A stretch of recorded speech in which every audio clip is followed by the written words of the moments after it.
Welcome to the Her Voice Shines podcast, where we celebrate the power, brilliance, and resilience of women everywhere. I'm your host, Shanasia Washington.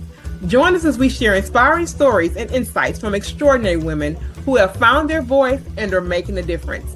Together, we'll create a ripple effect, illuminating the path to visibility and empowerment.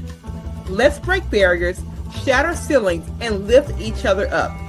In each episode, we dive deep into the journeys of women who have turned their challenges into triumphs and their dreams into reality. Whether you're looking for motivation, guidance, or a community that understands your journey, you're in the right place. Stay tuned and remember, let your voice shine. Let your voice shine. Shanasia Washington here, the fabulous host of the Her Voice Shines podcast, streaming from the real hot Houston, Texas.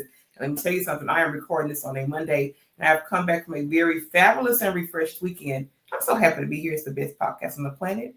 If I'm not going to say it, who's going to stand on it? We bring the most amazing women here. We have another one today who's going to come to the stage and do our normal drill, which is tell us her name, where she's streaming from, and we get the magic of her story. Without any further waiting time, here's my very beautiful guest for today. Hi, I'm Krystal. I'm coming from Southern California.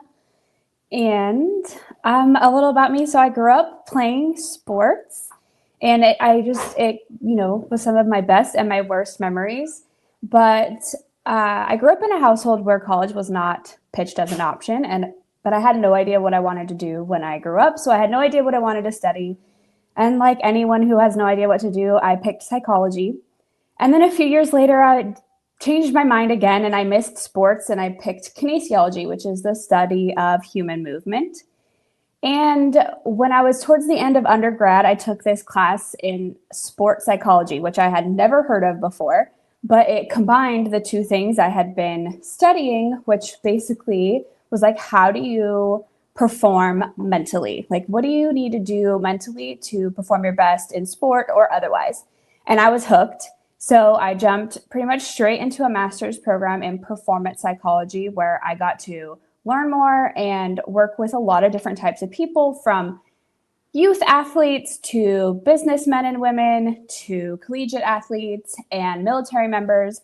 And in sports psychology or performance psychology, we're looking at like goal setting, communication, all these skills that typically are not taught intentionally.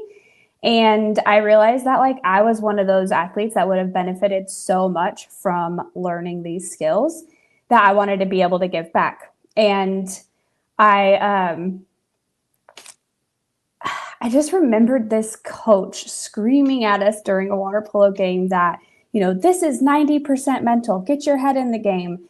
And I was recalling that memory thinking, wow, we never trained anything mental intentionally. We were training 100% physical stuff, yet they're yelling at me that this is 90% mental. That's a disconnect right there. And so I got my master's, and then I continued on to get my doctorate. Around the same time as my doctorate, I kind of went through a spiritual growth period. I had, I lost my dad and got divorced in relatively quick succession. And I think I was just trying to find myself and my purpose, and it was my late 20s. I felt like fully coming into like full adulthood.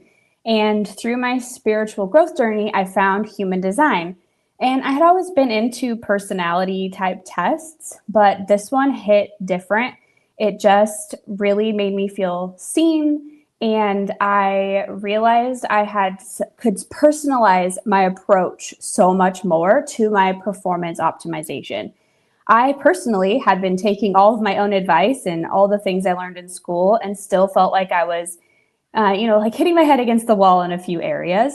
And human design really gave me the tools to personalize my approach and realize where maybe I needed something different to match my energetic blueprint than was taught in school. So I just blend this, formal background of science and sports psychology and performance optimization with this more spiritual system that teaches us how to optimize things and personalize it to the energy we brought in. Mm-hmm. That's really good. In that first segment, and it's good that you went through this in your late 20s, because some people experience that real spiritual shift much later down the line.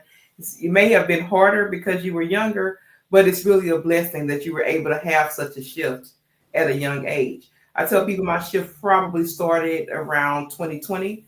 That was 5 years ago. I was into my 30s at that point, and that's when I had my real life spiritual shift. Even growing up in a spiritual household, that real life shift didn't happen to then. And even now, like I tell people, between last year and even now this year, there are definitely some spiritual things that are happening, and things that actually feel like the wilderness. Like people are saying, you're showing up, you're doing all these things. I was like, but I'm here to tell you that for every win that you see me get, I probably had about 3 or 4 losses, right? So I think people need to be in tune with that. Like when you're going through these spiritual, it's a hard time, but that is the time to saddle up, buttercup, keep your head in the game. I'm sorry, Krystal, I'm a little crazy. Keep your head in the game and keep it moving, because you went through a lot of life transitions the past few years. It was grief, it was divorce, it was health challenges, it was school setbacks. Tell me what inner dialogue kept you going. What did you have to consistently tell Krystal to navigate all those spaces at once? Yeah, so self-talk is huge for sure. I do wonder sometimes, like, did I pick sports psychology because it fascinated me or because I already had so much aligned with it? And for the inner dialogue, I think I'm very good about choosing my inner thoughts that are helpful. That's something I would also teach clients. It's, it doesn't help to berate myself. It doesn't get me anywhere. It also doesn't help to wallow. And there's a fine line between feeling your feelings and acknowledging that there is grief to be felt, but not to stay in that space. And so I guess my inner dialogue is really just, I'm constantly I have things to look forward to, and I keep reminding myself of like where I'm going. Mm-hmm. Because it's not about where you are. It is about where you're going. And that little bit of hope for me, saying I'm going to get to this destination, it makes even those harder parts. I'm not going to say it make it easier, but it helps me to navigate it a little bit better. Now, I like what you're doing, because this is I've had a couple guests that somewhat do it, but it's always a little bit of difference. Like when you blend science and spirituality, it's like it's like a thing. Some people don't like the balance of it, but the crazy thing is, because I'm actually a science kid, I come from biology and chemistry background, who left that and went to finance. Now I'm doing it. I have like a lot of different touch points, but at the end of the day, I'm always a science kid. I am a super freak. I love neurology. I watch tons of neurology documentaries. I'm just a science kid at core that's like living some type of life right now. I'll figure it out at some point. But I love the blend of science and spirituality. I really do. And I know that you use performance psychology and human design. Tell me, you talk about it a little bit, but tell me how those work together in your coaching. I really want to understand that better, and then also help our listeners understand how those work at play together. Yeah, for sure. So when I started out, because sports psychology had come along first and I was more, I guess, in that world, I had been leading with it. And then human design came in and I was like, oh, I can just, know a little bit more personalized things about my clients. Now I have flipped it. I lead with reading somebody's chart. And then when things come up that need coaching through, I lean on my performance psychology background. So as I'm going through somebody's human design chart, and we realize, if they're meant, depending on like how they're meant to make decisions or how their energy works, maybe they've been conditioned in life to do something just completely the opposite of the way they were naturally meant to do it. We'll go back to some of the things like you just brought up, like self-talk, or we'll talk about goal setting or communication and how can they communicate their new needs or this new thing they're trying with a partner, or, how do they set goals based on the new direction they're going? So it's like we're working through the chart and trying to bring them into more alignment. And I'm leaning on these mental skills to help support coaching through that journey. I love it. I think I need to see this chart, Krystal, because I don't think I've done, I haven't done human design, I don't think. And I've done a lot of different personality tests. And then, when you're corporate, they do disc analysis and all these different types of analysis. And for the most part, I'm a pretty consistent answer. I pretty much get the same type of thing. You know, I'm the nurturing type manager. I'm the I'm the community type builder. I would really have to do one of these tests. I think it'll be very beneficial for me. So you might be a person to talk to about that.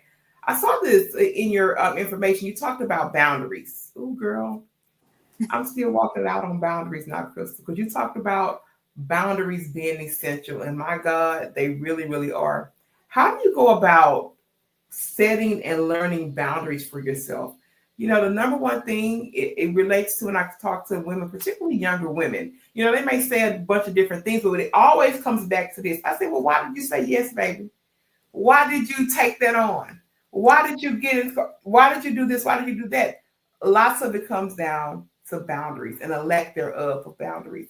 Tell me about the importance of setting those in your life and really how do you go about it for someone who may be struggling with that?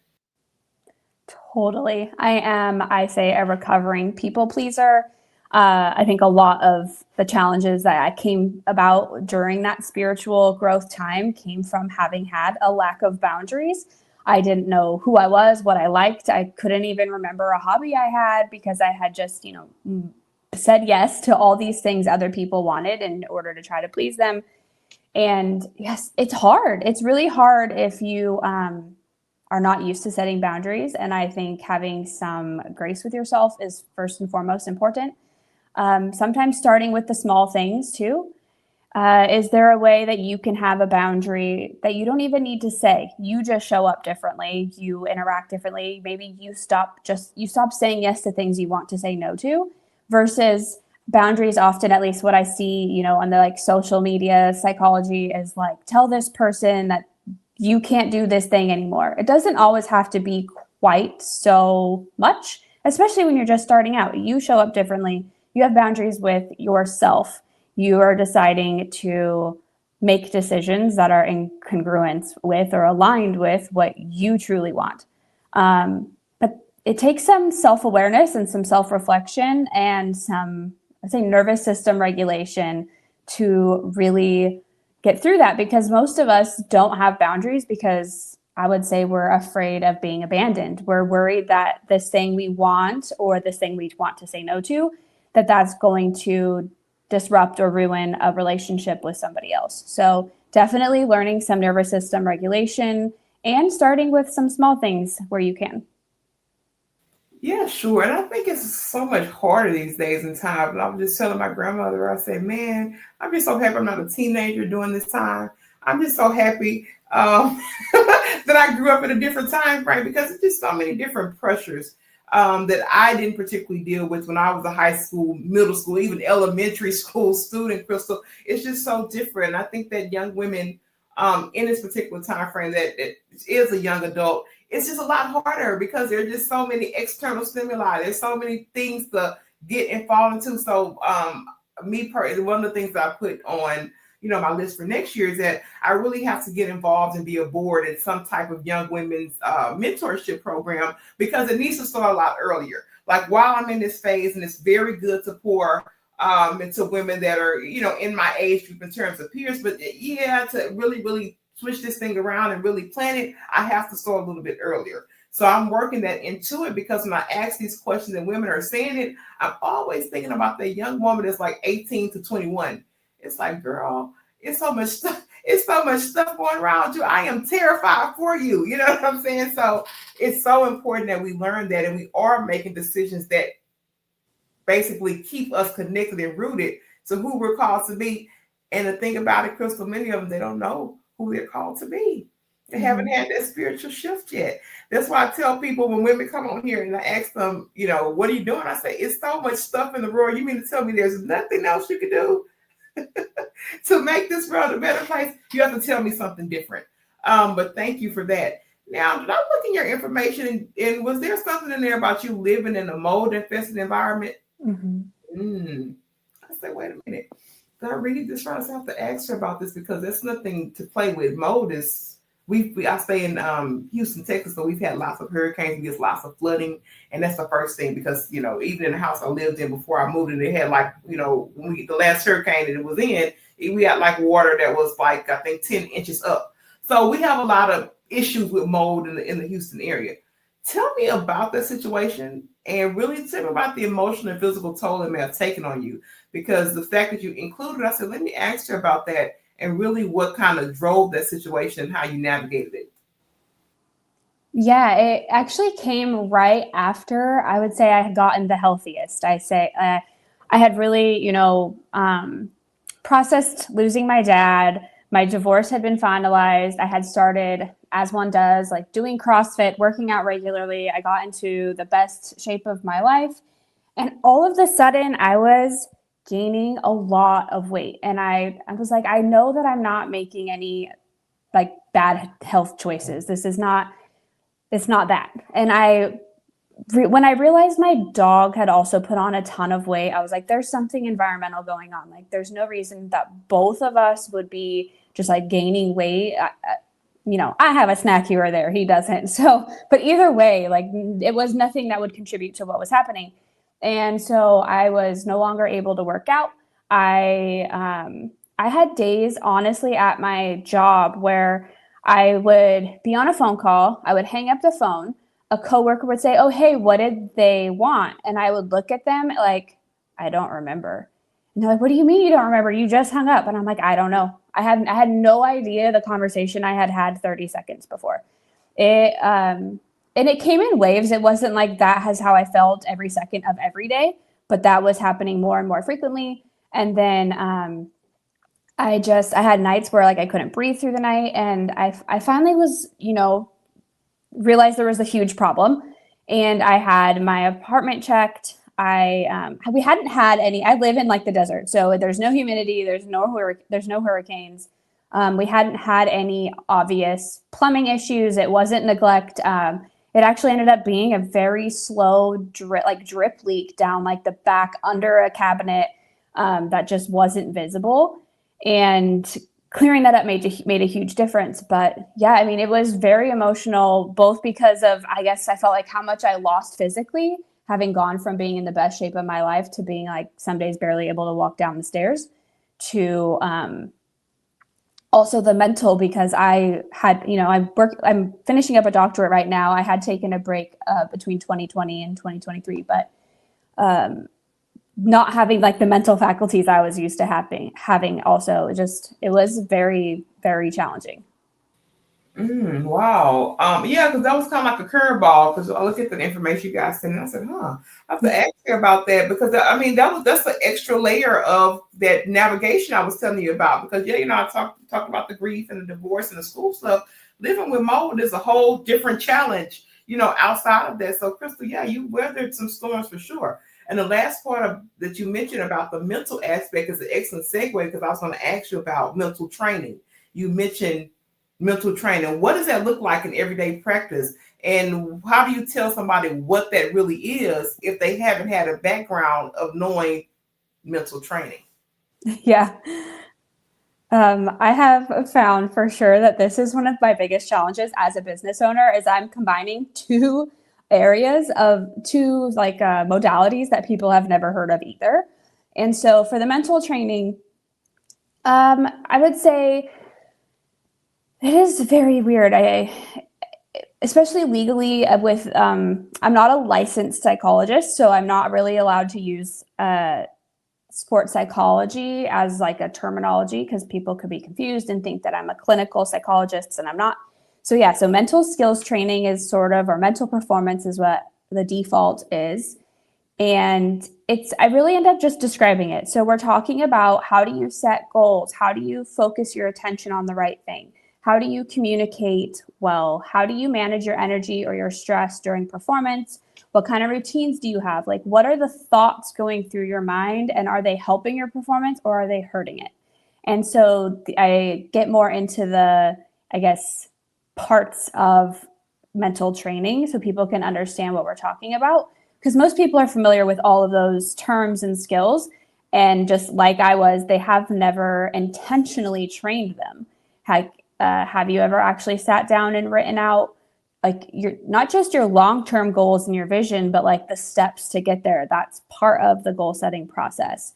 Have you ever learned that there's different ways to focus? Like, you can focus, outside of yourself and broad, like you're looking out at an entire field, or you could focus outside of yourself and at narrow on, like in the sports world, that'd be like looking at the ball across the field.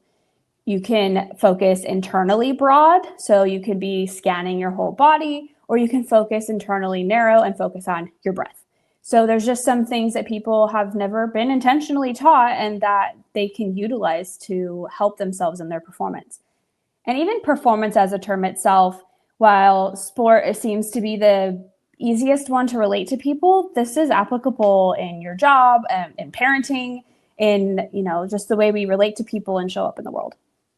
That is so good, because I think when people hear like mental training, they're taking it to, I think, a different connotation almost, because it's very important. I even think about like my journey, like I told you, all those different touch points that I've had, growing up as a science kid and then going into financial services for 13 years. I had like 10 roles in 13 years, and I came out and I started a business.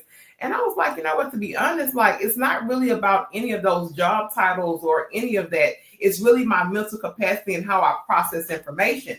When I figured that out, I was like, oh, is that the really trick? Because it doesn't really matter what y'all throw at me. It doesn't really matter what the title is, but that mental capacity and mental training is like, okay, now you better understand how you synthesize information. You better understand how you can navigate rooms and how your voice is best used. And a lot of people are never taught that as a whole, conscious thinking. So when you said, I was like, okay, I see where she's going with that. And I can see now that if I would have known that 10 years ago, Krystal, I wouldn't have been spinning my wheels as hard.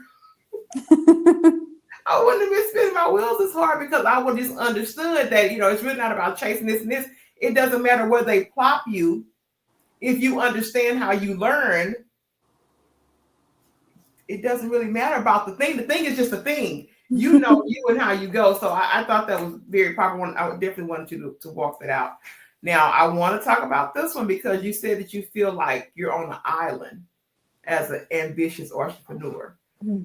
Girl, me too. This might as well be Jamaica, Bahamas, wherever. I'm always but it's not a vacation. I was going to say, at least that's a good island. But it's not a vacation.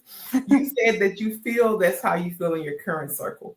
And let me tell you something. When I left my corporate career in 2021, everything around me changed. And this is a hard thing to talk about. Relationships with family, friends, just everything. And it was very tough for me, because I come from like a very tight-knit community. Lots of family always there, this particular small friend circle. But I was kind of on this exponential growth thing, because I had to do some hard work and digging and get so centered to myself that some of the things and situations did not make sense. It just was harder to do. And it wasn't I was better than, it was none of that. It was just harder for this version of Shanasia to fit in that space. And I had to sit in that, even though it's hard. And I'm still sitting in it. There are nights I cry, because sometimes you have to grieve relationships and people who are still on earth. You still have to, because you're like, oh, well, we used to be able to do this. Now we kind of can't do that no more, because it doesn't fit. And these are mental things that I'm literally going through every day while building this thing and trying to stay grounded. But here's the thing, Krystal. Even in completing and making this platform, I'm creating a new type of circle. I'm creating a new type of attraction. I'm creating a new way of my story being put into earth form. So I want to ask you this. What are you doing, or what is your plan to get Krystal off the island? Yeah. And into a circle that, and it's going to take work, Krystal, because I'm telling you, and I'm not at all perfect. I'm still in process. But I want to know if you have a plan to get Krystal off the island. And part of it is still going to always somewhat feel like an island. But I want to know your plan to get off. For sure. I'm still working a full-time day job, and I am in the very tail end of this doctorate program. So I'm, putting in 40 hours a week. Plus, I've been working about 20 hours every weekend on this paper. So part of the island is just that I have no other time right now. It's just a season for that. And I also have this business that I spend little bits of time on in between. So I do foresee that school will be done in the next 2 months for sure, if not sooner than that. And I intend to, my plan is to start going out and socializing in, related groups, whether that's some spiritual things for human design and the gym for working out, and maybe some entrepreneur groups to meet other entrepreneurs. It's just that my particular circle that I have had, they're not entrepreneurial. And it's not to say that I don't have any connection to them anymore, but I still am very much on an island in a lot of ways.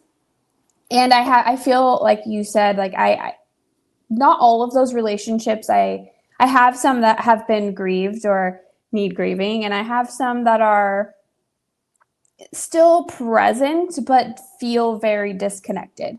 So I think it's just to put myself out there and to go be in spaces and places where I can sort of fuel up and refill that cup that's been very dried out for a while. See, that's good. That was intentional. So when you go back and watch this a year from now, because it'll still be out there floating around, you can come back. You can come back and you can measure your growth. I think another good question here would be, I want you to tell me how you define success. And let me tell you this, Krystal. This is 2025. I had a different idea of success as early as 2022 when I left my corporate job. It doesn't even look the same as that, because I was at that point, I get this business going. And so do all these different tasks in the business. And I started to feel just like my corporate job, girl. I was buried. I didn't know what the next thing, I didn't know any of it. So then again, I had another shift spiritually, and it was like a rock bottom type shift. Because like at the end of the day, what are you chasing? What is it for? And I said, get stung pretty good to actually understand what that is. So even as early as a few years ago, my definition of success has changed. I want you at this stage, tell me what your definition of success is. Yeah. I actually see this kind of like I see goal setting, where it's like, okay, like what do you do on the daily versus the weekly versus the monthly versus like how does that contribute to this long-term goal? So success-wise, it's like, well, what does long-term success for me look like? To me, that is living on a couple of acres, having my own like fruit tree and orchard. I didn't mention this, but I also have a permaculture design certificate. I think of it more as a hobby. I don't do it for work anymore, but basically designing functional food forestry so that my landscaping is basically edible. I don't want a full-on farm situation. I just want my landscaping to be green and pretty and also produce some homegrown fruit. So for me, success is like living out, having a little bit of space, having that, sorry, my dog is walking around. And speaking of him, I want somewhere he can run around and play, and we can just have us a little bit more connection to nature and time freedom to enjoy that. I am a beach person. I would love to live, by the beach and spend more time with my feet in the sand. Those are all like big vision success. But to me, it's like on the daily, like, did I get to do something that feels fulfilling to me? Do I, have connections? There's like lots of little ways that success can fit into my day and my life beyond the big vision. Mm-hmm. Sure. And don't worry about that, Pim. We've had all kind of pet cameos. We're a real life show here. We don't care. We don't care about all that. But and another thing, girl, I had said my birthday was in June, and here it is August. I said, okay, I wanted a garden. Because I'm nowhere near it. Like, but it is in my definition of success, because I wanted that, because I wanted to have some vegetables. I typically do like a cleanse every year. It's pretty heavy lift as a part of my new year. And that's one thing. And she's like, oh, this girl's like, she's in classes. So I'm like, okay, it's time to maybe it's time. I got to get back on it and really make that come to, because it's like literally nothing. My mom had gotten me this book, but nothing else has happened. So I'm ready to take some more serious action and actually go down in the classroom so I can be motivated to do it. But I love that you already are thinking about those smaller things that are daily things that are actually very successful. Like right now, I tell people often that time, right? It's like the most expensive resource, right? And for me, with being a caregiver for grandparents and a homeschool mom and a business owner and all these different things, that time is what's bringing success. If Sinead can get up in the morning and say that she's going to do these 8 things, we're not talking about making this long task list. I'm talking about, are you going to have some intentional time with your son today? Are you going to go over there and take some groceries over there to your grandparents? Are you going to do a little bit of reading? Those are the measures of things that bring me centered to me, not irrespective to any other thing material. It's always going to be a measure of success to me. But I tell people my ultimate goal, and I've said it several times on this podcast, is to leave every day empty. No man knows the days or the hours. Sinead, you want to get up and do what she says she's going to do. If she says she's going to be here interviewing Krystal at 9 o'clock, she's going to be interviewing Krystal at 9 o'clock unless something catastrophic happens. So at the end of the day, when I go through and cycle, I've left nothing unturned unless there was something beyond my control.